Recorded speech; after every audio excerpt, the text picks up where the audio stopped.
You join me here today at Moneypenny's fantastic Wrexham headquarters, and I'm here with none other than property industry legend, Mr. Chris Watkin. How are you doing, sir? That's very kind, and thank you for saying those things. But I'm not a legend. I'm just a humble servant of the industry. I know a legend when I see one.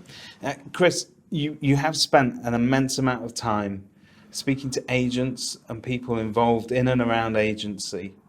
And if you could distill that down to perhaps a little bit of advice for anybody that's thinking of starting out on their estate agency career, they're thinking about getting into it, what do they need to know before they get started? People do business with people they trust, and I think the important thing is that estate agents themselves generally are very good at talking about themselves. And if you talk about yourself, no one will become interested in you, because we've all been to the party and someone talks about themselves all night. But all human relationships are based that if you're interested in someone else first, they become interested in you. Once they become interested in you, they get to know you, then they get to like you, then they trust you. That's how all human relationships work. And estate agency is no different to any other sales business. You have to build a relationship and build up trust. And you can build up that trust without meeting someone, because the ultimate problem of estate agency is being called out for a free valuation. And if you are, to give you an idea, back in 2006, there was 9,500 estate agents and they sold 1.4 million houses. Last year, 22,000 estate agents sold 1.5 million properties. So you work your sums out, the number of agents has almost tripled. But we've only sold the same amount of properties, which meant that there's too much choice. And if you're an estate agent, you've got to be called out for one of those estate agents for the valuation, if not the only one. The best way to do that is build up trust before they call you out. So when they do call you out, you're the only agent there. Superb. So really there is an absolute parity then between seeming knowledgeable and trust. Knowledgeable is one thing. I think it really comes down to is you have to be interesting to the other person for them to be interested in you. And one thing that is of interest to most homeowners is the value of their own home.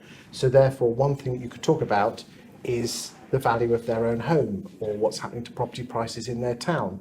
But just as important is to talk about other things that they're interested in. So if you lived in, say, Whitchurch, why don't you go and interview people in Whitchurch about their love of Whitchurch? And you're going to say, what the hell's that got to do with selling houses?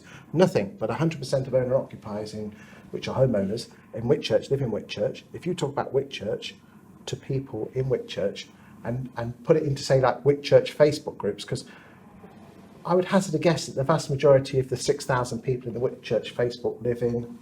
Whitchurch? No shit, there you go. And 100%... I'm not from Whitchurch, by the way. Okay. And all of your homeowners live in Whitchurch. So yes, talk about the property market, but talk about other things like interviewing the butcher, the candlestick maker, the shopkeeper, the local coffee shop, and just be interested in what other people are interested in, and then they will become interested in you. That would be my number one. And knowledge is important, but as one aspect of many things. There seems to be a tension in the industry at the moment between sort of brand presence and individual presence. We see a lot of agents that are trading in their own name. The EXP model is tremendously popular. Do you feel that there's a shift in that direction?